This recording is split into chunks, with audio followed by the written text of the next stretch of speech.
네, 어제 국회를 통과한 노란봉투법과 방송 3법을 놓고도 여야의 충돌이 계속됐습니다. 여당은 이들 법안이 선거를 앞두고 야당이 특정 진영과 거래한 거라며 대통령이 거부권을 행사하는 게 당연하다고 한 반면, 야당은 법안에 반대하는 이유를 국민에게 설득할 기회조차 스스로 포기해놓고 대통령에게 거부권을 행사하라고 하는 건 명분 없는 행위라고 주장했습니다. 조희원 기자의 보도입니다. 대통령께서 제2요구권을 행사하는 것은 쉽지 않는 정치적 결단임에 틀림없으나 반드시 폐기되어야 한다는데 뜻을 같이 해주시리라 믿습니다. 민주당은 국민의힘이 앞서 필리버스터를 철회한 건 대통령 제2요구권 행사에 대한 명분 없음을 보여준다며 압박했습니다. 이동관 방통위원장의 탄핵을 막기 위해 스스로 필리버스터를 포기하지 않았느냐며 법안에 대해 보여온 반대 입장은 정치 이슈였음이 분명해졌다고 지적했습니다. 윤석열 대통령은 거부권을 행사할 명분도 이유도 없습니다. 습관성 거부권 행사라도 업적으로 삼으려는 것은 아니라면 국회 입법권을 존중해 법을 공포해야 합니다.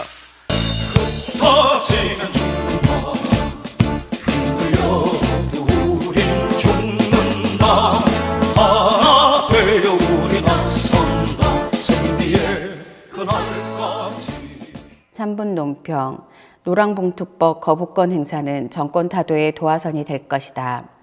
지난 9일 우여곡절 끝에 노동계의 오랜 수건이었던 이른바 노란봉투법이 통과됐다. 이는 노동조합 및 노동관계조정법 제2조와 제3조에 대한 개정 내용으로 진짜 사장의 책임을 명시함으로써 만연되어 있는 간접고용, 외주, 위탁, 특수고용 등 비정규직 문제의 해법이 될 수 있는 중요한 사안이며 또 쟁의행위에 대한 손해배상 책임을 덜어냄으로써 헌법 제33조의 노동 3권 중 단체 행동권에 대해 명시적으로 보장한 것이다. 윤석열 정권은 일관되게 이 법안의 통과를 반대해왔고 급기야 28일 열린 국무회의에서 거부권을 행사할 것이라는 견해가 지배적이다. 표결에 불참함으로써 저들이 자본가들의 정당임을 입증한 국민의힘의 김기현은 지난 13일 열린 최고위원회에서 노란봉투법이 경제에 치명상을 입히는 입법이라면서 국민과 나라를 위해 대통령께서 거부권을 행사해 주길 바란다고 밝혔다. 헌법학자들은 국회 입법 절차나 내용에서 문제 소지가 있을 때만 제한적으로 거부권이 행사되는 게 바람직하다는 입장이다. 그러나 자신이 법을 전공하였고